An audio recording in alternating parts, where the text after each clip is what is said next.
Salam sejahtera, jumpa kembali dalam Renungan Tengah Minggu GKJ Bagi, edisi Oktober 2025 minggu pertama.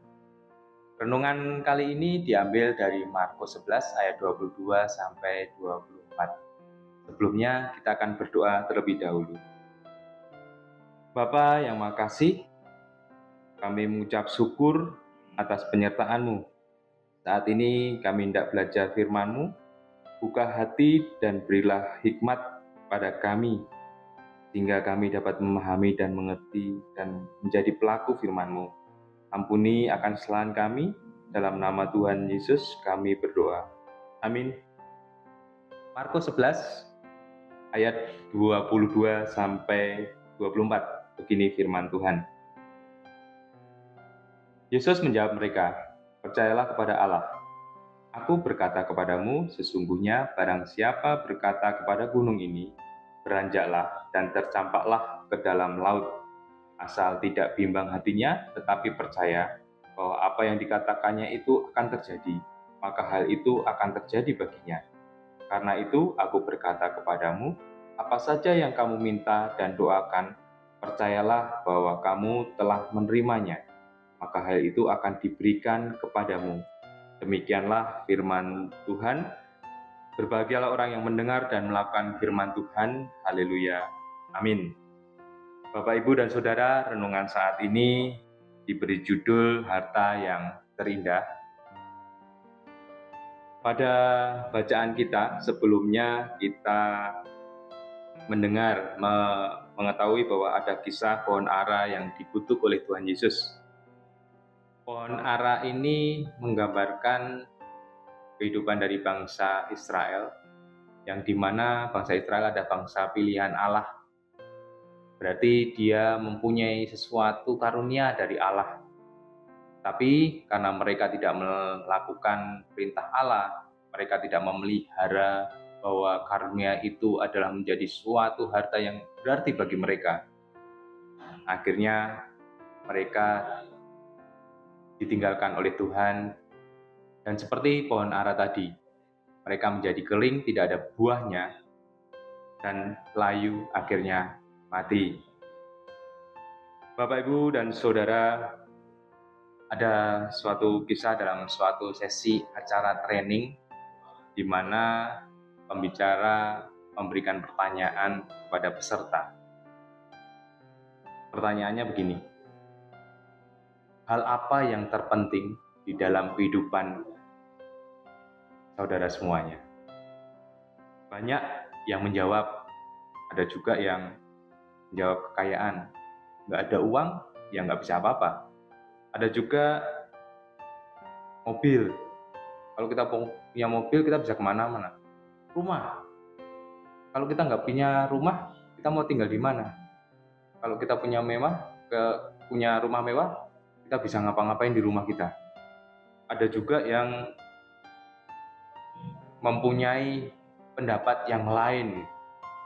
Kalau saya mempunyai tanah yang banyak, luas, di mana-mana ada, seperti itu. Tapi ada salah satu bapak yang menjawab bahwa hal yang terpenting mereka adalah keluarga.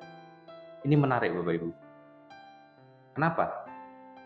Pertanyaan yang diberikan kepada bapak itu, kenapa keluarga? Karena keluarga menjadi terpenting bagi bapak tadi itu. Dia mendapatkan sesuatu yang berbeda dalam keluarganya. Kenapa seperti itu? Ya, apa yang sudah dilakukan bapak itu untuk keluarganya? Dia bilang, dia mendapatkan suatu hiburan, dia mendapatkan dari lepas pekerjaan mereka, dia mendapatkan sesuatu hiburan, melihat anak-anaknya sehat, melihat anak-anaknya ceria, lepas lelahnya. Dan dia melakukan apa saja termasuk bekerja itu untuk keluarganya. Sesuatu yang luar biasa, Bapak Ibu. Demikian juga Bapak Ibu dalam ayat 22. Yesus berkata, Percayalah pada Allah. Percaya, apa itu percaya? Percaya itu berarti mengakui, meyakini sesuatu itu nyata. Jadi percaya kepada Allah itu meyakini bahwa Allah itu menjadi nyata. Ketika kita meyakini sesuatu, padahal Allah itu tidak terlihat, tetapi kehadirannya itu bisa nyata kita rasakan. Dalam Ibrani 11 ayat 1, iman adalah dasar dari segala sesuatu yang kita harapkan dan bukti dari segala sesuatu yang kita tidak kita lihat. Jadi luar biasa Bapak Ibu, ketika kita memiliki iman kepada Tuhan, dan itu adalah karunia bagi kita, itu ada hal yang terindah yang kita punya. Karena tidak semua orang percaya kepada Allah. Tapi tidak sampai di situ. Iman kita juga perlu kita pelihara, sebagaimana kita memelihara keluarga kita. Seperti Bapak tadi bekerja membanting tulang untuk keluarganya. Dia mau melakukan apa saja buat keluarga, demi keluarganya. Untuk melihat anak-anaknya itu sehat, ceria, bahagia. Demikian juga jika kita mengimani kepada Tuhan, kita juga harus memeliharanya. Bagaimana kita memelihara harta kita, harta iman kita, karunia kita, yaitu dengan menghasilkan buah. Yang pertama kita lakukan, kita harus membuat hubungan kita itu semakin dekat dengan Tuhan. Dengan apa? Dengan doa, komunikasi pada Tuhan. Dengan mengetahui, mempelajari sifat-sifat Allah. Dengan membaca firman Tuhan. Jadi setelah kita mengetahui bahwa Allah seperti apa, keinginannya seperti apa, niscaya kita akan menghasilkan buah. Buah kita adalah buah kasih. Dan itu dapat kita praktekkan dalam kehidupan kita sehari-hari. Dalam lingkungan keluarga kita, bagaimana kita menjaga hubungan harmonis antar anggota keluarga kita. Suami istri, orang tua dengan anak, kakek dan nenek dan simbah-simbah dengan cucunya. Terlebih dari keluarga kita bisa meluas dalam persekutuan kita dengan sesama kita, gereja, dalam masyarakat di lingkungan tetangga kita. Itu adalah cara memelihara iman kita kepada Allah. Sehingga apa yang kita lakukan dalam memelihara iman tersebut menghasilkan buah, dan buahnya akan lebih banyak. Karena iman tanpa perbuatan pada hakikatnya mati. Seperti dalam Yakobus 2 ayat 26.